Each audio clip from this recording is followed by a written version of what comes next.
Good morning, everyone. Thank you for joining us on our monthly PRTF call.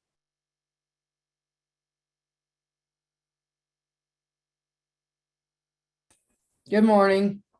We are waiting for just the other few to join, and then we'll get started.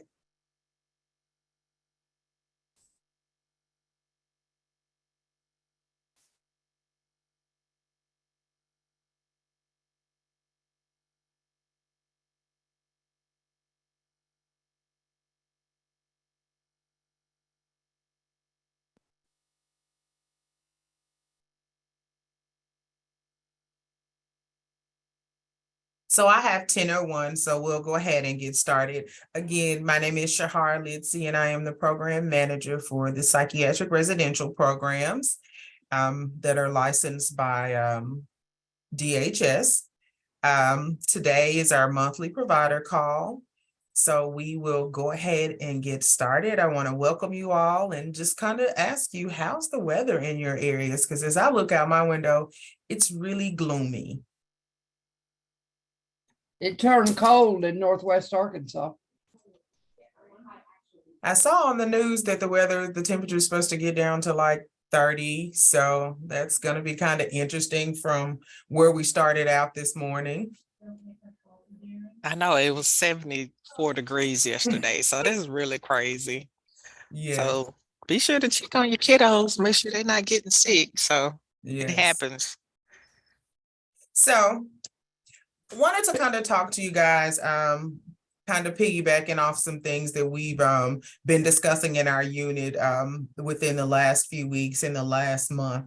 So when new clients come to your agencies, let's kind of talk about what does that look like? How do you welcome them into your program? Kind of what happens once they've completed all the paperwork? Trish, you want to talk about this a little bit for Piney? Can you hear us? Yes.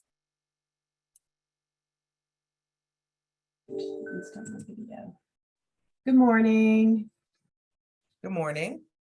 So it's a process that we're working on currently. After we fill out, they do meet their teacher and their therapist, and we come by and the family meets, but we are working on a welcome process that includes the students. We have a student council, and they're going to create some welcoming type affirmation cards for the kids and do a tour. We are wanting to make sure that process is something that's comforting and welcoming to a child. I know that's a struggle. It's a time that's hard for them, leaving their family and coming into a brand new environment. So we are working on making sure that the people that are going to be taking care of them are meeting them and welcoming them, as well as some interaction with the kids that are already here.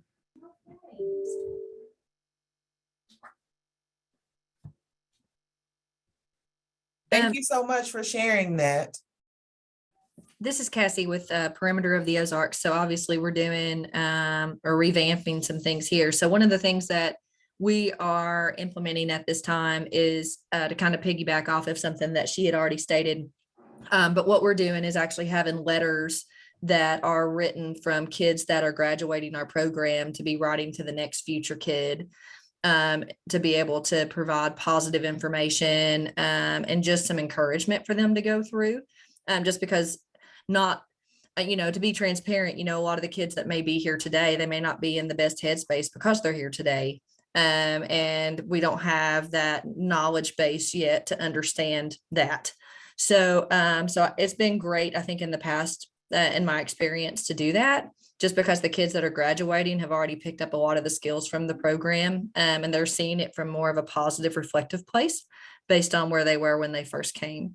So doing that, and of course doing a tour and making sure that the kids know where they're going to be staying, and just making sure that they have a staff person that can be a point person for them if they have any initial questions, feedback, concerns, just because, obviously there's a little bit of fear, I'm sure, to come into a place like this. And of course, just to thank them for staying with us. Thank you very much for sharing. Does anyone else want to share some things that happens when they're receive new clients? So I'm happy to. Good morning, Brady Serafin from Mill Creek. Good morning, Brady. Thank you. So I think we probably all have somewhat of a similar process. I'll tell you, it can be challenging depending on where the youngster's coming from, though, as well. So we do pick up several of our kiddos at acute hospitals. So they're coming in here. The nice thing about that is our transportation team is incredibly welcoming, and they have really positive conversation and engage in a healthy way. But some of that ride might be 2, 3, 4 hours, depending on where the youth is placed within the state, right? So when they get here, honestly, they're exhausted. They're ready to just chill out. But we do go through the process that everybody else goes through in terms of, coming in, welcoming, meeting as much of the team as they possibly can, getting a brief tour of the facility, because here we're, as you guys know, we're huge.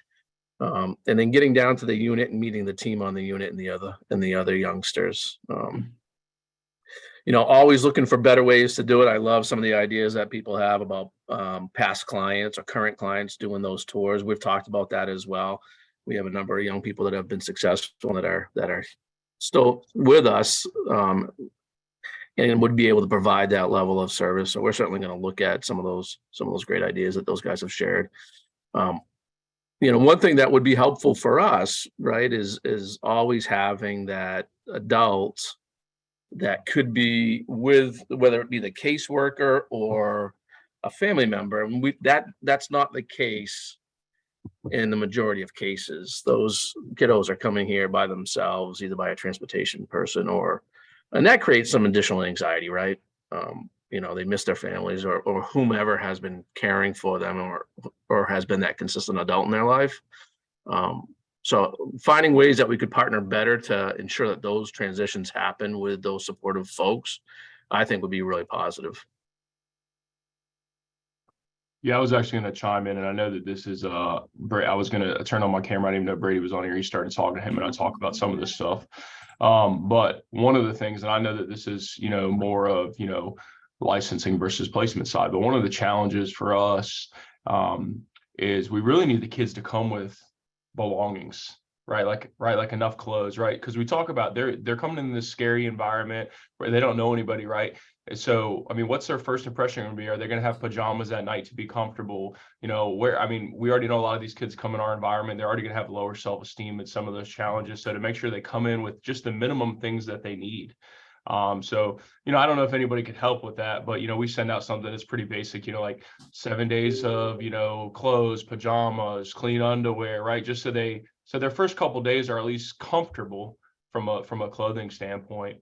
So I know that's really not what this call is, but that's like a huge thing for us is those kids coming and they have like these sweatpants on with holes in them and Crocs with no socks and a t-shirt with no sleeve on it. And it's like, man, poor guy, let's get you fixed up a little bit so you at least feel good about yourself.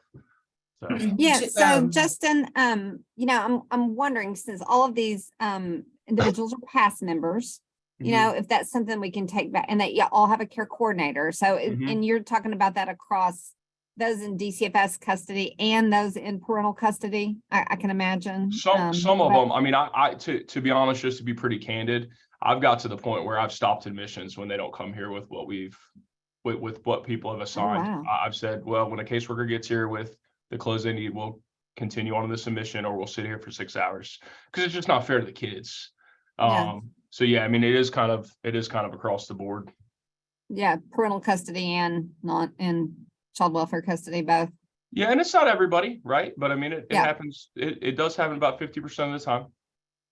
Okay, I think we can definitely take that back to the passes. I know we're really working a lot on transitions. I always, that's basic. You're right. Like Maslow's hierarchy of needs. that's a pretty basic one, right? And I wouldn't even think about it. I'm always coming from that treatment perspective, but yeah, that may be something we can take back to the past care coordinators to say, this would assist with the transition. Their person-centered service plan doesn't always include all that kind of thing, but if that's something that's going to help with the transition, I think maybe that's something we can take back to say, how can you help the responsible party in being prepared for an admission? And I know those aren't always, easy to prepare for because, we sometimes do those admission dates quickly, but.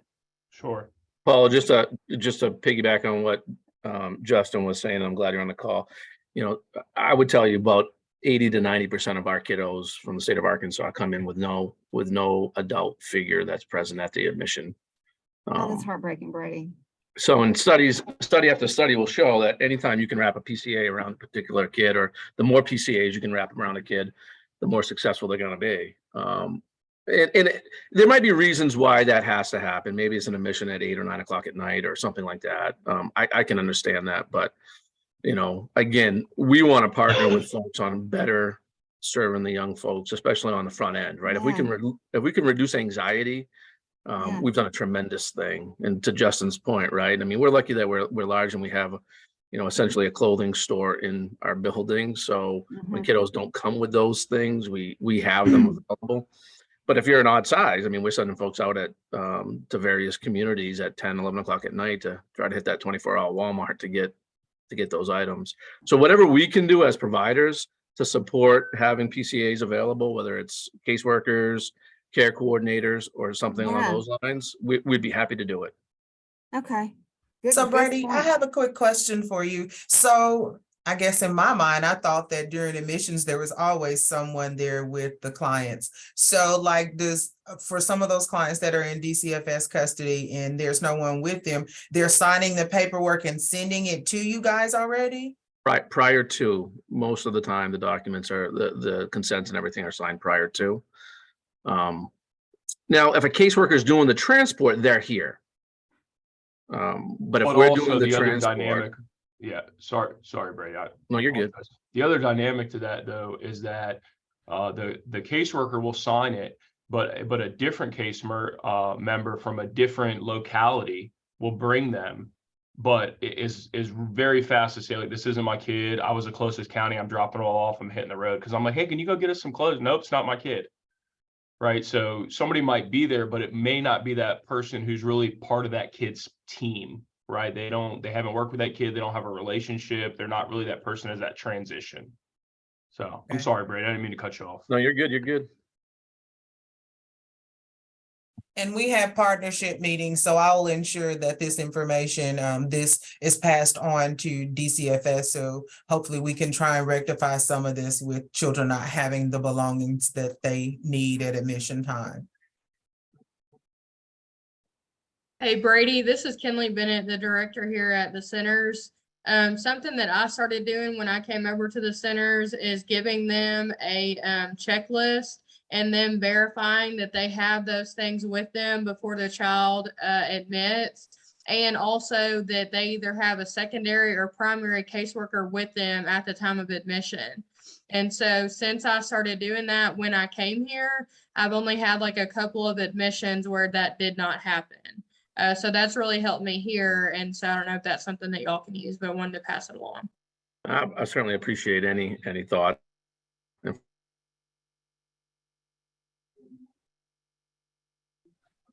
All right, thank you guys for the dialogue in reference to that.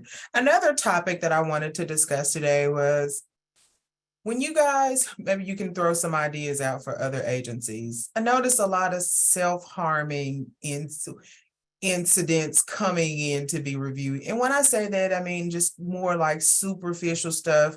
Girls are scratching on themselves, guys are, just superficial things, like when there's like when they're on their units and things. What are some things that you guys, activities that you guys may have your clients do while they're on their units to try and prevent some of that superficial self-harming behaviors?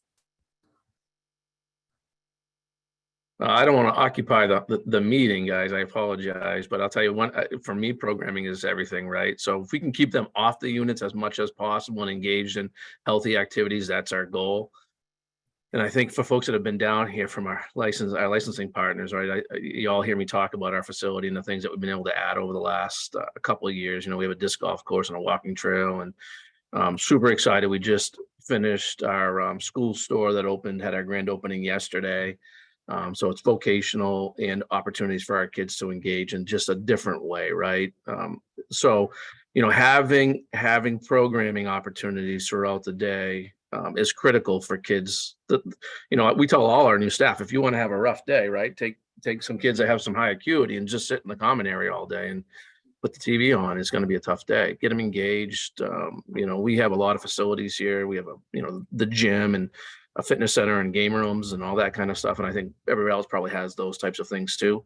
So the more we can engage them, honestly, and keep them off the unit is where we experience the most success. And so now we're tracking on a daily basis the volume of activities that each unit and kiddo participates in, and incident reduction. There's a strong correlation between both.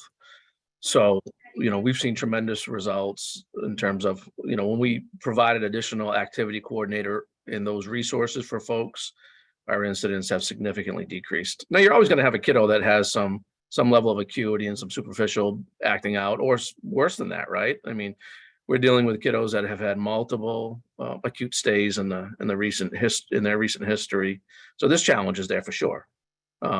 But again, for us down at Mill Creek, if we can engage them in appropriate healthy activities throughout the day, we have great results. Yesterday, we had it wasn't necessarily a Valentine's ball, but we had a Valentine's ball of sorts, or all of our young ladies that could participated and dressed up in gowns and able to take pictures. And we had our gymnasium set up with a dinner and everything for folks, and tremendously successful.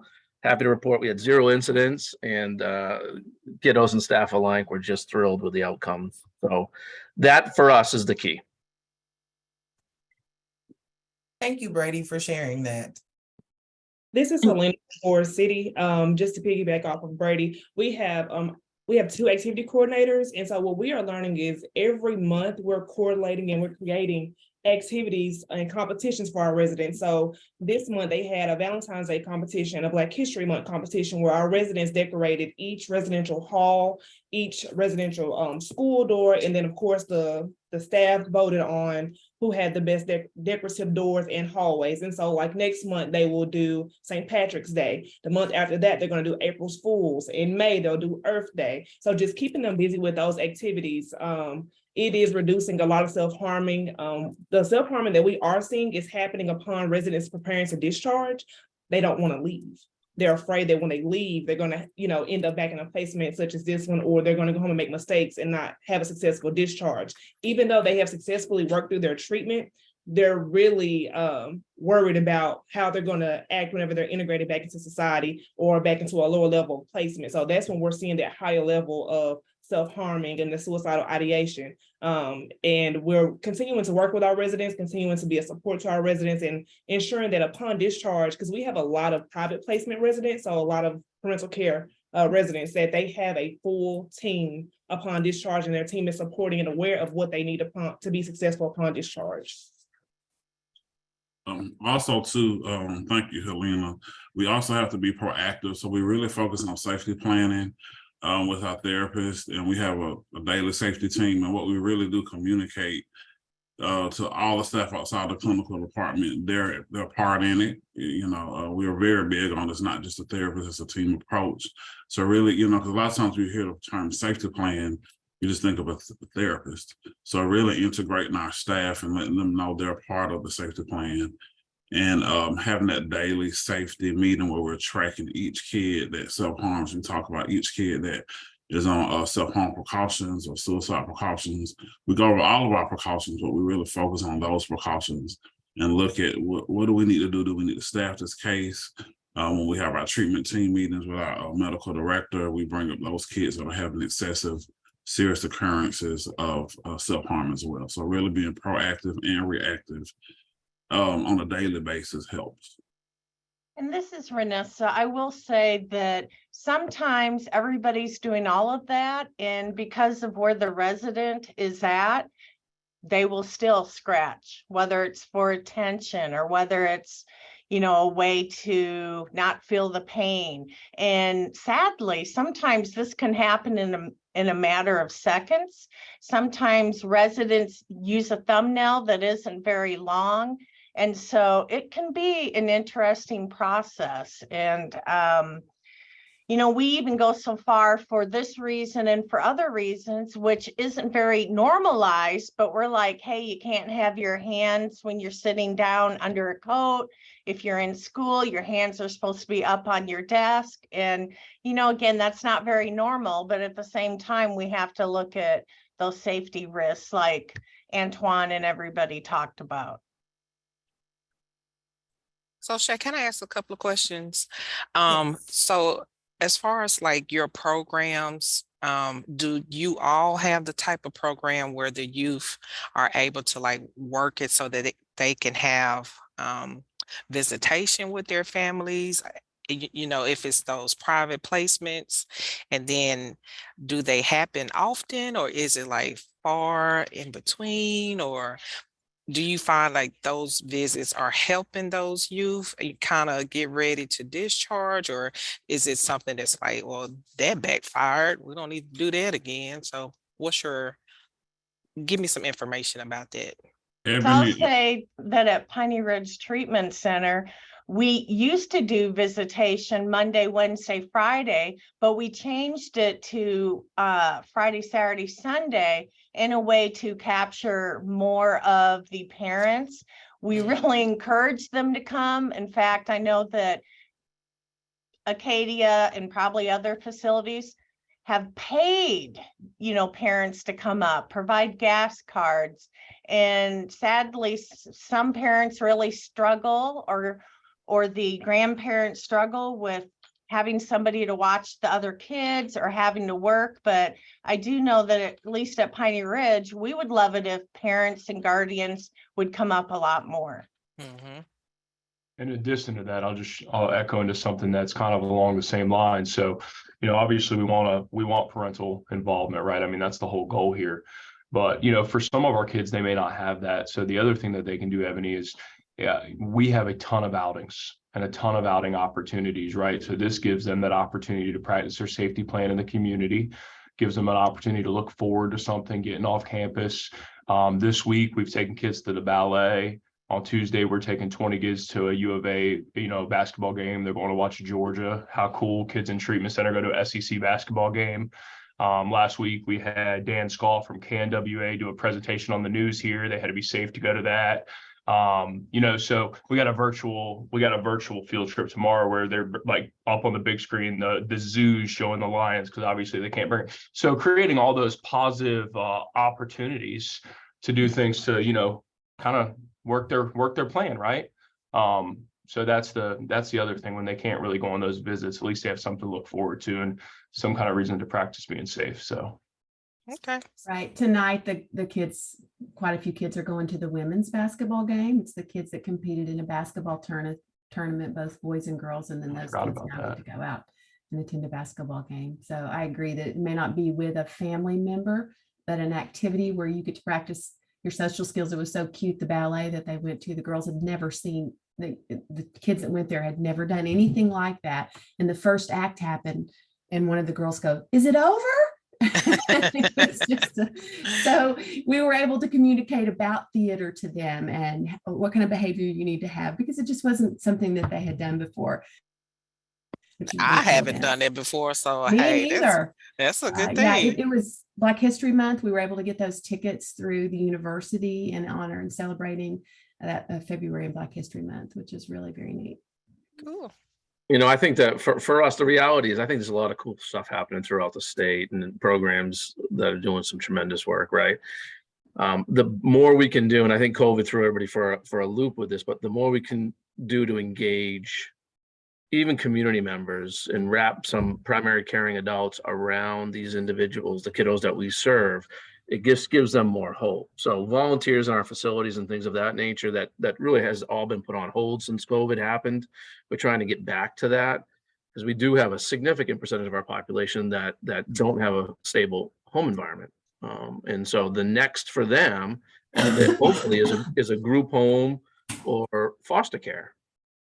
Real easy for those kiddos to lose hope when there's no visits in 6 months or nobody reaching out or nobody that they can even call during call time. So whatever we can do and how we can partner with the state and advocate for just more community involvement, more individuals that care about our kiddos and are willing to even, give an hour, half an hour every couple of weeks. I think that's really powerful. So, okay, one more question. I'm sorry, Shay. So do you all feel confident in knowing that once you get ready to discharge a youth, and either they're going back to their private placement or to an independent living program or to a transitional program, do you feel confident in knowing that that child or youth has learned something? Like, do you feel that they've really taken something away from being in your program? Or is it we still need to do some work in our program? I think at Perimeter, I think we're very evidence-based, meaning you don't just get your level, you have to maintain your level for, up to 4 weeks. So, and I think we have to look at it from a realistic perspective. We're not here to fix kids, but we're here to get them to have a better quality of life. So a better quality of life may mean John Doe having 3 instances a week versus 20. So I think if you look at it from that perspective, and it also helps with not getting burned out, because if you look at every child being completely fixed or healed by the time they live, that contributes to burnout, right? So looking at each kid individually and what is their success, and success is going to look different for each kid, but you can see the evidence of their behaviors. We have daily behavior sheets. And we track it through that, and also through their treatment plan, so we can see those numbers reduce. And when we see those numbers reduce, that's when we look at discharge. Okay, very good. I can tell you, I feel 100% confident that every youth that is ready to discharge from Mill Creek has gained a ton of skill, and education and information about how to go forward and be safe and be productive. And what I don't have a lot of confidence is whatever the next is, right? So if they're going home to an unfortunate situation or a dysfunctional situation where the progress and the work hasn't been done in the home environment, should we expect some level of regression? I would think that would be a reasonable expectation, because we don't necessarily control that. So that's per what everybody's been saying. The more we can engage family members and outside entities in this process, the better chance for success upon discharge. We look at our numbers, we're at 92, 93% successful discharge. That's, I think, fairly significant, right? So how do we better work with and set up for that particular young person? And I think, I don't want to speak for everybody, but I'm assuming everybody probably has some similar concerns, right? Johnny's done great and is transitioning to something that's almost an unknown. Well, and part of what you asked, Ebony, is I'm probably phrasing it a little different, but do we think our program is good enough? And in some ways, I'm going to say no. And part of performance improvement and senior leadership is always stretching ourselves to do better, be better, not just stay in the same lane. So in some ways, I'm going to say, absolutely, we have work to do. But as a therapist here many years ago, and some of you know that, I actually mentioned this in our staff training we had at 7 a.m. and 7 p.m. yesterday. I said, sometimes as a staff member, we don't know immediately if we've touched that resident or if the program has. Sometimes, and not that I was not a great therapist, I was just, okay. But I get phone calls from ex-residents and they're like, I didn't get what you were saying in therapy, Renessa, but I get it now. And thank you very much. So is it always perfect when they leave here? Absolutely not. But like Brady said, it's all about, and Antoine, it's all about those steps moving forward. And I know that, the facilities that I work with, we are constantly pushing ourselves to do better and to be better and never to accept status quo. Very good, Renessa. Thank you for sharing. Thank you guys for being so open. I have one more topic that a question that I just want to put out there. So everybody has a night shift. So how do you guys determine if your night shift staff are burned out or if they're doing their jobs appropriately?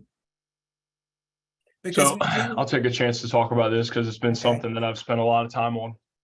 So we've historically struggled at nights. I'm very proud of how we operate at nights now. Not only do we maintain ratio, but we also have a float person who relieves for breaks, and they sit in during break, and we have a supervisor. But the supervisor and the nurse here, they both have a supervisory sheet, right? So on that sheet, it's very simple, right? Where this isn't the high level technology. This is something I can look at every day at Flash. But that supervisor writes every staff member that was to report on that shift. And there are, I don't have one right in front of me, but there's like 7 columns, but it's, did that staff member show up on time? Was that a staff member awake and alert during spot checks where Q15 is done appropriately? Was that staff member offered a break? Did this staff member stay for the whole shift, right? So that supervisor and that nurse, they both have the opportunity to more or less chart on an employee. And that's something that goes to the DON in the morning, and she brings that to Flash or has that available. And I look at those a few times a week, and I can go through. But what it really does, if we see a pattern in an employee who's maybe disengaged, or they write a note on their employee seems to be dozing off, or employees on their phone constantly, right? And we start to see that pattern based on that sheet, we can go and talk to that staff directly, maybe offer them the ability to come to day shift, or do they need a split shift instead of a 12-hour shift or something like that. But we can look at that sheet daily, and it gives us a pretty good snapshot of what's going on at night. And And we're just to also looking piggyback- at cameras, Justin. And Yeah, we just do to look at piggyback cameras. on what Justin said, this is Charlotte up in Ford City. As a CEO, you have to inspect what you expect. And I have camera capability at home. And so in the middle of the night, 2, 3 o'clock in the morning, I'm up looking at the camera. So you can't tell me something that I'm not aware of. And I do that periodically. So if I see something that I shouldn't be seeing, I pick up the phone at that moment. And it's a teachable moment, and we deal with it at that time. You guys got ahead of me, because I was going to say, for those of you that have camera footage, does someone periodically go and review that overnight footage just to kind of see what those staff members are doing? Are they doing, I know our requirement is every 30 minutes. Are they doing those at whatever standard you've set for them to do their nightly checks? Mm-hmm. I think for Yeah, us, so again, Brady here, I apologize, I'm occupying space, but for us, we do those things with cameras as well, but we also have a fairly robust audit system in the evenings. So along with leadership making rounds on the overnight, we also have external auditors that come in and do overnight rounds as well. And that gives us instant feedback from not just, you can look at a camera, which I think is great, and that can tell you, somebody's engaged and they're doing what they're supposed to be doing, right? But we want to have those conversations with night staff and ensure that they are receiving the training and the supervision and the guidance that they need to do their job successfully. And are they engaged? Are they just trying to buy the time and collect a paycheck? And we have tremendous results from having leadership folks walk through the building in the evening, 2, 3, 4 o'clock in the morning, and have honest conversations. Do those folks feel supported? Are our supervisors and nursing staff making rounds appropriate? Are they engaging? So those really tell us a lot of data that you can't necessarily capture just in video.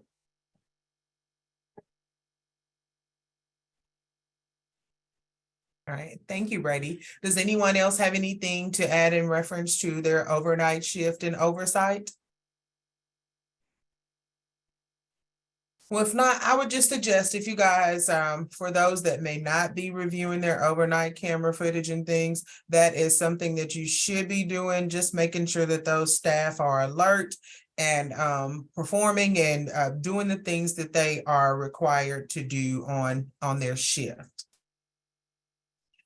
So now I want to talk about some positive things, some good things. I know you guys, some of you have mentioned what's been going on for Valentine's Day and some of the other events. So those are really good. And I appreciate you sharing some of the things that you are doing to provide a positive environment for your clients at your facilities. Thinking about ELS, I know we've discussed a lot about you guys being able to completely view your 521s. We understand that you can view what you may have been cited for, but not everything. So we've taken that back to the people that built the ELS system. And so every month they are giving us new rollouts of things that they've changed or they've tried to revamp. So hopefully that will be on our revamp really soon, where you guys will be able to see that information.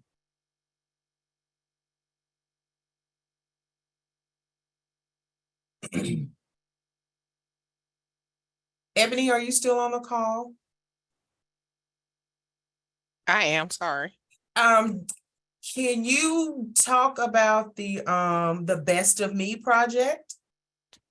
I sure.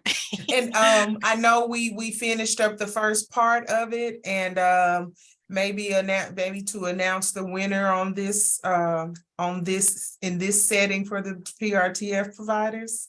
Well, it really wasn't a winner, but the team or the agency who responded swiftly, or the first one, was Perimeter Forest City, and I got a really great letter or response from one of their youth at their facility. And when I tell you, when I read that letter, it just made my day, and it just lifted me up, because I came in and I was feeling kind of down, and I didn't know, like, what was I going to expect for these agencies, or was it going to be something traumatic going on that we had to respond to? But that letter just kind of turned everything around for me. And I encourage you all to, if you want to continue with that Best Part of Me project, please feel free to do so. I am still getting some in from other agencies, and what we're doing is we're taking the time to read each one, and I'm going to send them a response along with a certificate of completion to that youth, and probably going to send it to the mail, through the mail, or I'm going to actually make a visit to your agency. So yeah, it's a really good project, for me anyway. And I'm getting to see some of the emotions, or, ideas or hopes for the youth at your facilities, as they express themselves. So if you need that information, just let me know and we can shoot it to you. So thank you for participating, those who have. So at this time, it's just kind of open floor. Does anyone have anything that they want to discuss, or something that's puzzling them? If so, now is the time for us to discuss it.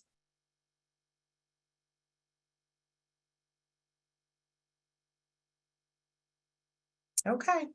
Well, I just wanted to tell you guys, thank you for all of the hard work that you are doing at your facilities and serving the youth of Arkansas and serving the youth of other states. Please keep up the good work, and thank you for this participation.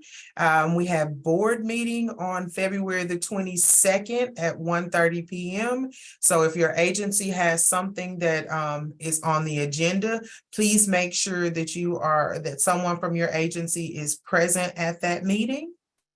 And if there's nothing else, thank you guys and have a good rest of your day. Sorry Thank I you. got on late, y'all. I hope everybody's doing good. It's okay, Karen. Thank you for jumping on. Bye. Y'all have a good day. Thanks, guys. Bye.